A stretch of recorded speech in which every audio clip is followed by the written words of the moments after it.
So welcome to How to Pack. So I've got 2 pins. You just label it at the airport right across. Got my info, and then I have just roping that I tied around, kind of like a present. Just so it's secure, and the lid, if it were to pop off, it doesn't go anywhere. And then for good measure, I put some electrical tape because it's stretchy, but you could also use duct tape. Okay.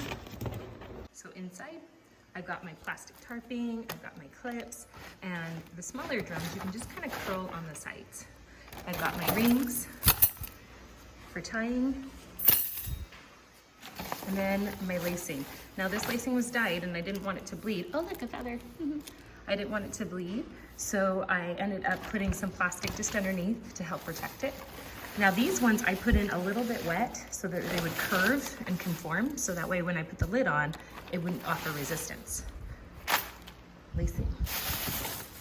And then you pull out these items. Now the drums, I had wet, and then I folded into a triangle. Oh, there's some sage. And then I let them dry with a little bit of pressure so they would curve just slightly. And then I put them inside the hoops. Another option you can do is you can tie them just with some yarn while it's wet, and see it fuses to a little bit smaller.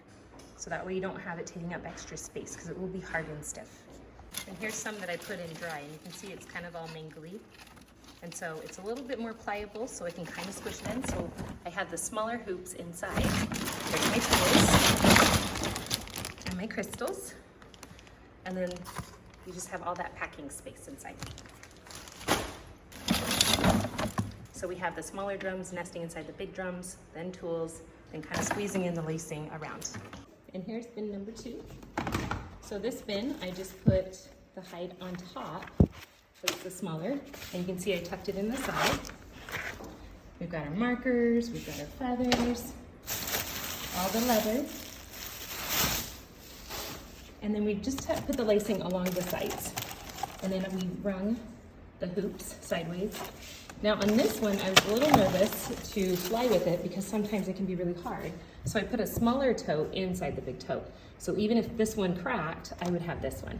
But then we also have shower curtain liners, ta-da, from the dollar store. And they're thicker than painter's tarping, so it won't tear as easy. And those can be put inside of a cracked bin to hold in the water.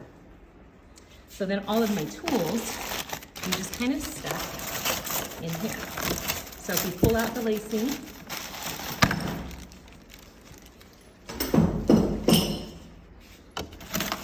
and just slide one out, so it kind of tilts up, and then you can just pull what you need out. You can see I just stuck my scissors in there, and then the smaller hoops inside of the bigger hoops. And in here we have hammers, we have the punching spikes, we have all the materials, and all the heavy tools go right inside there. You can also, if you have your rawhide wet, you can slide it in so it curves inside as well, but I like to do it on the outside. That's how we pack.